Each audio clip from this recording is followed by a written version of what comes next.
Okay, going on with this essay that I'm reading, and really, I need to point out here that this is not something that I wrote.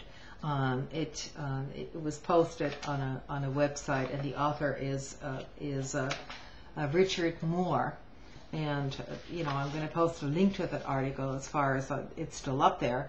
I had to disseminate that because it's important for people to understand, and I have no malicious intention in terms of violating copyrights, but it is so important for people to think for themselves and to make up their own minds aside, from all this media BS that we're bombarded with. So I'm just continuing with this, and hopefully, somebody will listen, and that's all I can do for the time being. So, as the author goes on, so he's talking about the Matrix, starting with the Matrix, the movie, and he explains what the Matrix is about. So, in the latest Matrix reality, the West is called the international community, whose goal is to serve humanitarian causes. Bill Clinton made it pretty much explicit in his Clinton Doctrine, in which, as quoted by the Washington Post, he solemnly promised, if somebody comes after innocent civilians and tries to kill them en masse because of their race, their ethnic background, or their religion, and it is within our power to stop it, we will stop it. This matrix fabrication is very effective indeed, because who opposes the prevention of genocide? Really? Do you? Do I? No, of course not.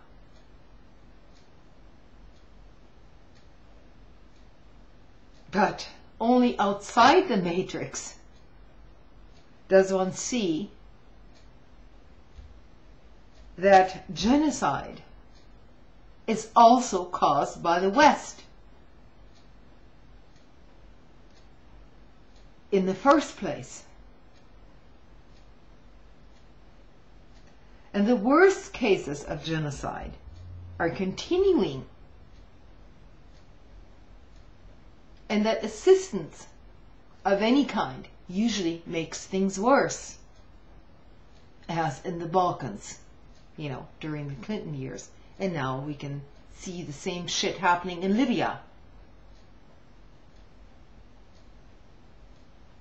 Since dictators and the steering of ethnic rivalries are standard tools used in managing the periphery, a US president can always find innocent civilians whenever the elite plans for some sort of intervention for their own benefit.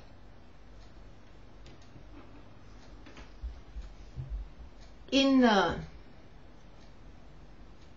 Matrix, globalization is not a project, but rather an inevitable result of beneficial market forces. Genocide in Africa is no fault of the West, but it is due to ancient tribal rivalries. Every measure demanded by globalization is referred to as reform.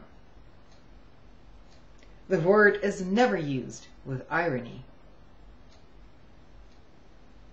Democracy and reform are frequently used together, in case you haven't noticed, always leaving the subtle impression that one has something to do with the other.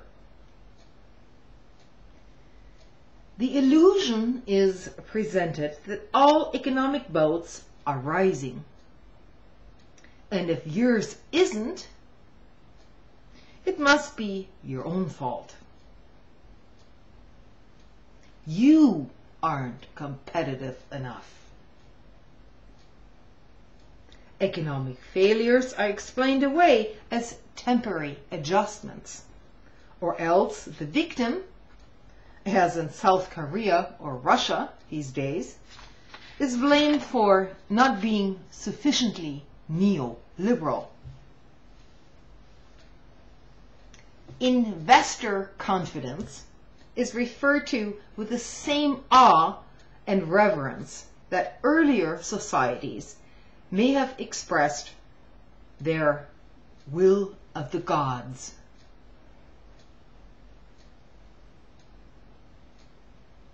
Western quality of life is continuing to decline, while the WTO establishes legal precedents ensuring that its authority will not be challenged when its decisions become more and more draconian. Things will get much worse in the West. This was anticipated, of course, by the elite circles when the neoliberal project was started and was even still on the drawing board, and is illustrated in Samuel Huntington's book, The Crisis of Democracy. You should read that book.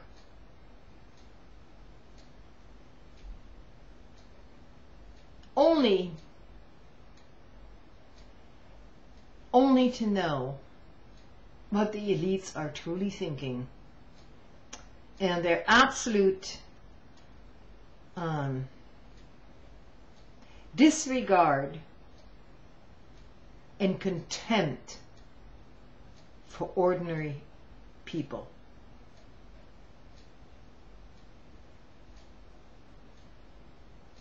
So, moving on to the next part, the management of discontented societies, that comes next. And thanks so much for listening. I know not many people will, I'm lucky if I get 20 views on this perhaps, but that's just the way it is.